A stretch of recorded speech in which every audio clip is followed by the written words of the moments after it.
Hi, this is Tom with Nana's Cookery. I'd like to apologize real quick before we get started in this video. The audio did get messed up for the next couple episodes. I apologize. It'll be fixed before we shoot more episodes. At the end of the month, look for some special episodes coming up.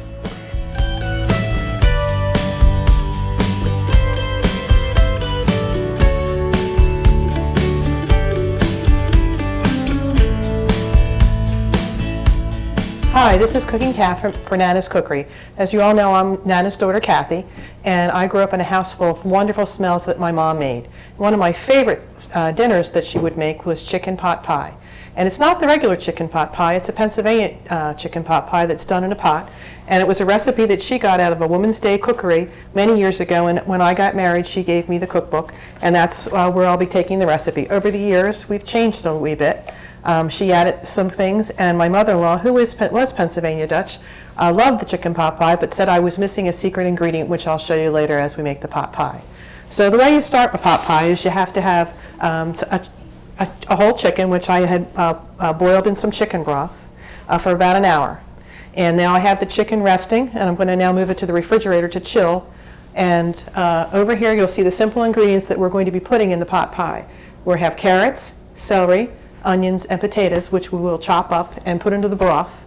And after that, we will be making the chicken pot pie actual dough squares that we'll be putting in the broth.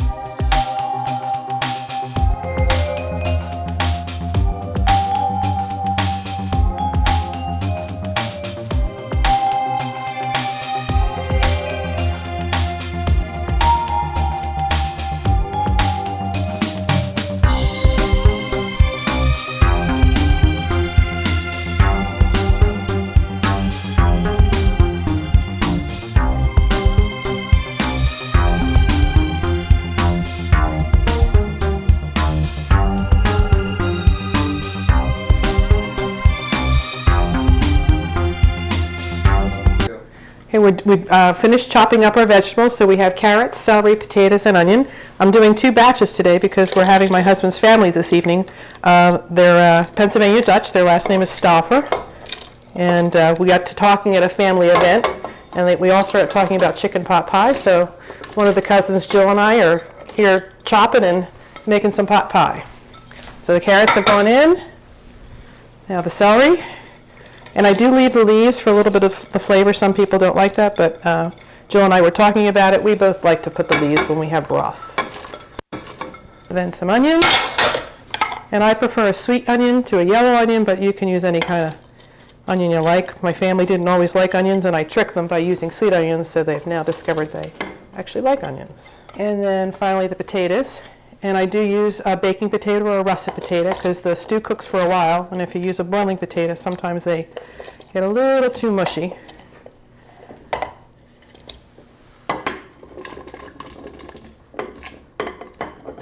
So now what we're going to do is we're going to bring the pots up to a boil for about 10 or 15 minutes. These are the ingredients for the pot pie. We're going to have 1.5 cups of flour. We're going to have a tablespoon of Crisco, 1 teaspoon of baking powder, 1/2 teaspoon of salt, and then 2 eggs to make the dough. So first we add the eggs,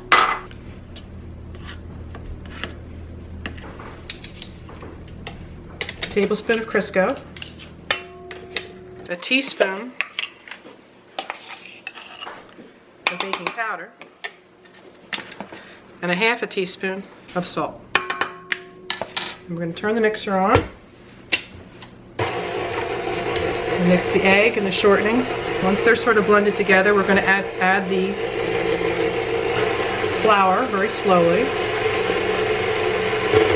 You just want to make sure the dough doesn't get too stiff. At this point, I'm just going to stop and test it to see how sticky it is. And the best way to do that is with your fingers. And it looks like the dough is good. I'm not going to use all the flour that the recipe requires. Sometimes that's what you need to do. So this is the dough. Now I'm just working the dough, getting all the flour incorporated. Still a little from the pan. dough. And now we're going to start to roll it.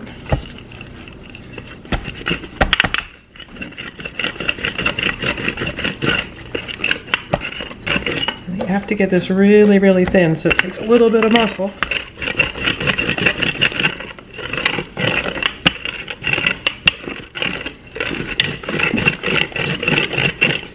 Turning and flipping. It's very dry.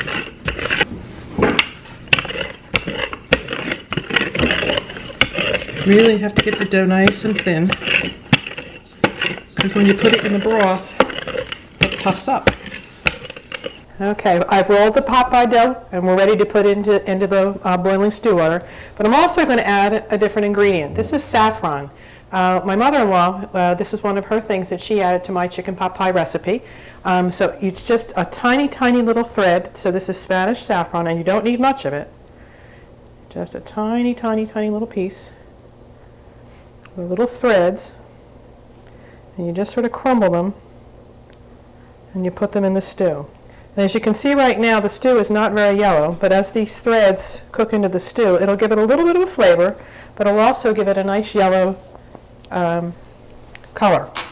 So now what we're going to do is we're going to cut the pot pie squares. And they don't have to be perfect, although I know there's some people in my family who would say they have to be.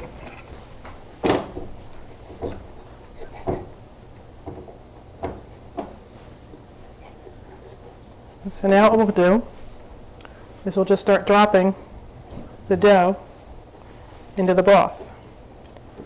And so this is why they call it a chicken pot pie. Most people are used to a chicken pot pie that's in a crust. And this is the Pennsylvania Dutch boiling pot pie.